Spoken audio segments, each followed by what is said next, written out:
Hello, my name is Callie Peltier, and I'll be presenting on the policy analysis of police pursuits. And in my introductory slide, I chose to incorporate a fact that was from one of the articles that I cited in my paper, and it just says, every day at least one individual dies as a direct result of police vehicular pursuits. And I think this just encompasses the impact that pursuits have on not only public safety, but what they have on policy administration in the United States. And to better understand what I'm going to be talking about today, we first have to define what a pursuit is.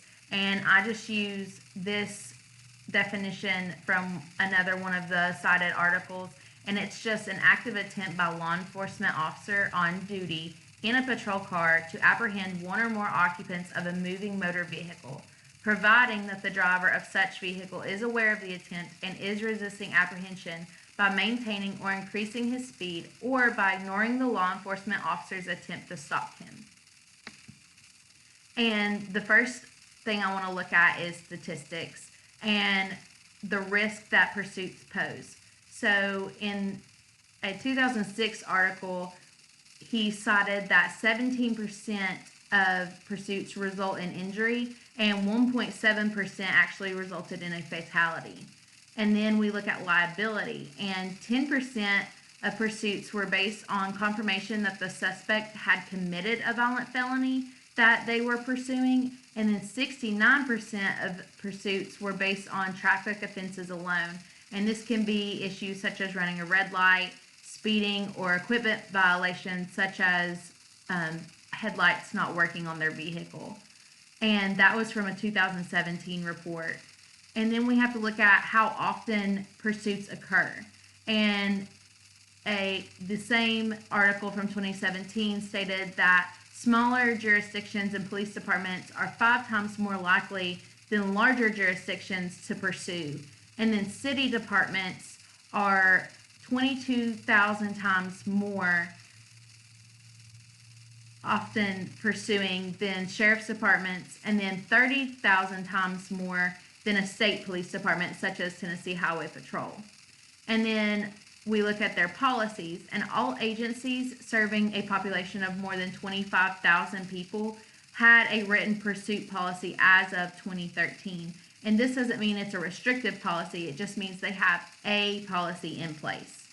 And then we go on to legality, and we have to look at how the policies pose legal issues, or the lack of policies pose legal issues, because a pursuit as of 1989 is deemed an excessive use of force by police that requires special reporting statewide and nationally.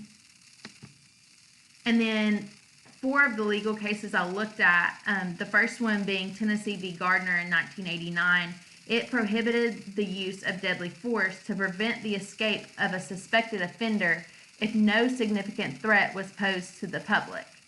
And on top of this, in the same year, we have Graham v. Connor, and it just adds on to the ruling of Tennessee v. Gardner and states that 3 criteria need to be in place for a pursuit to happen and for liability to not be placed on the officer or the agency. And those are just the seriousness of the offense, and if the individual poses a threat of imminent danger to the public or the officers. And then finally, is the subject evading or resisting arrest? And that is how they know that they can or cannot pursue. And then later in 1989, we have Brower v. County of Inwa, and this just deemed roadblocks in the course of a pursuit as an infringement on the 4th Amendment, as the roadblock would constitute as a seizure. So in Brower v. County of Inwa, actually Brower won this case, and they stated that the roadblock seized his 4th Amendment, and he actually died as a result of the roadblock that was used. And then in 1998, we have the County of Sacramento v. Lewis, and this just stated that officers do not violate an offender's due process if a pursuit causes death or personal injury to the fleeing party.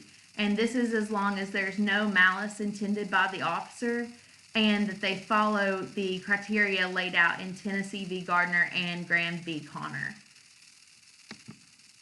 And then we look at how policies are adopted by each agency. And since there's no nationally adopted standard for police pursuits, most states just provide a loose standard through what they call a model vehicle pursuit policy. And in my paper, I actually used the Minnesota state's model vehicular pursuit policy. And these just go through what an agency requires out of the units pursuing as a bare minimum. So other agencies base their policy off of this. And in these, there's always 4 of the same criteria, but it may be stated differently. The first one's going to be supervision, and this is just on who is supervising the pursuit. And in the Minnesota state model policy, it was the supervisors on shift, such as sergeants or lieutenants, and who's going to deem when it is necessary to terminate and engage in a pursuit. And then the next is going to be termination. And this is what standards would lead to a termination of pursuit. And these standards may be that the pursuit poses a larger threat to the community than the offense that was originally committed. But this is laid out in these model policies as well as just a loose standard, and each agency is going to have to deem on their own what they deem is more important in engaging or terminating a pursuit. And then we have tactics and training, and this is just what training can be implemented into the agency and to our officers that would uphold public safety to the highest extent. And what standards do we hold our training to when it comes to pursuits? And then finally, we just have knowledge. And this is really what factors would deem a pursuit necessary, and do the officers have solid knowledge on the degree of hazard that the pursuit will entail and how that affects public safety, their safety, and even the offender's safety in these cases. And then as we continue to look at policy, we also have to look at the different factors that contribute to how each agency will base their policy off of this model policy. The first one would be regional variations, because you have a difference of population, geography, culture, ethnicities, and even the standard vehicles that are used, because in cities you're going to have more electric vehicles than you would in a county setting where you may have larger vehicles and even vehicles more often with trailers and attachments to them.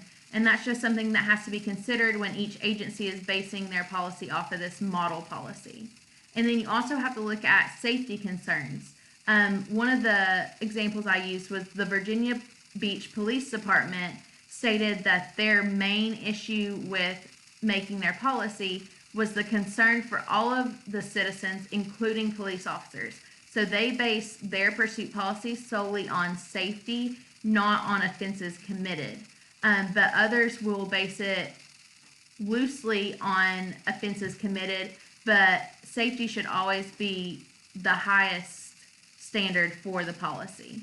And then we look at operational and administrative elements of the agency, and these are something that many individuals wouldn't look at as often, and it's just how agencies are encouraged to restrict pursuits due to the financial impact that it would have on liability insurance.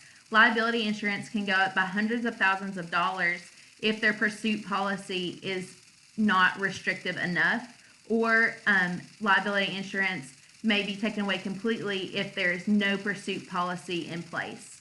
And then these policies are often adopted by the agencies to lessen the liability lawsuits that incur as well from pursuits. And then you also have to consider the current legal climate. So considering that the 3 or 4 legal cases we looked at spanned over a 10-year period, in 1990 it would have been your policy would have been different than had it been in 2000. and you just have to look at what standards have been adopted legally to incorporate in the policy. And then we have to look at effectiveness. How effective are these pursuits? And then we base our policy on this as well.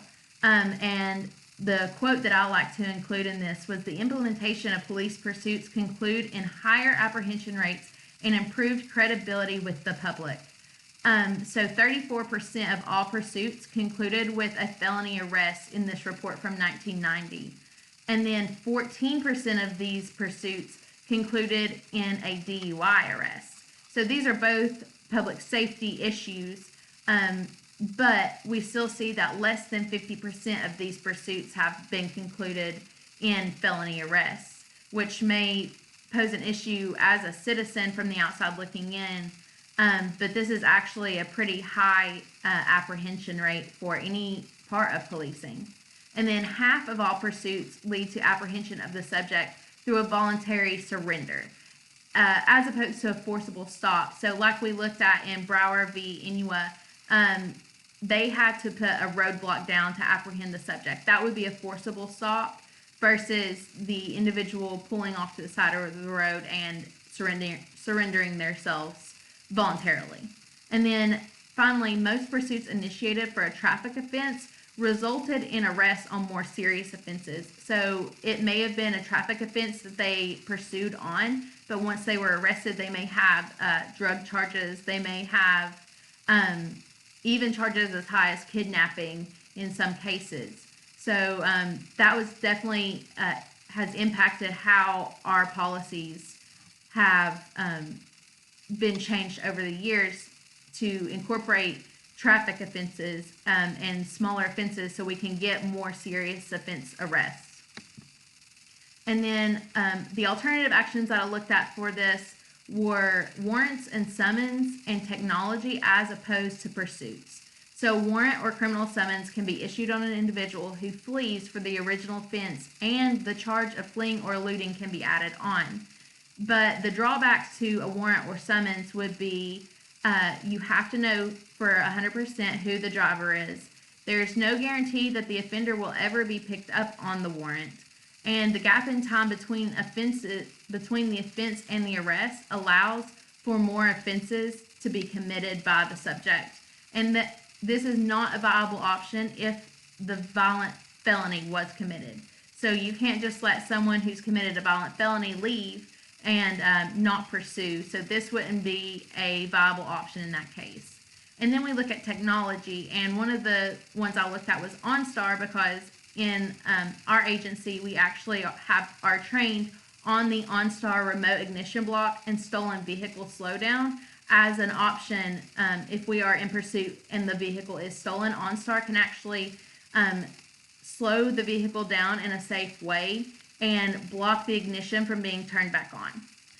And then Star Chase technology, this was a newer one to me, and it projects a tracking device on a fleeing vehicle from the front of a police car, and then any officer that has this technology in their vehicle can identify this vehicle if they're in a 75-foot range of the vehicle. So they can identify this as the vehicle that fled from another jurisdiction, even if they have this same technology. And then in conclusion, the apprehension rate of pursuits was more than 75% when looked at by Alpert. And then when we look at policy with this apprehension percentage, we see that model policies provide structure and prevent these liability issues, which can lead to a better apprehension rate. And then while a proper policy can lead to apprehension of subjects and suspects in felony cases, the safety of the public is the highest standard that we should uphold when looking at forming a policy. And even when we look at apprehension rates, even if we have a high apprehension rate, are we keeping the public safe while doing so? And then we also have to look at how this influenced the legality and policy procedures. So here are my references. Thank you so much.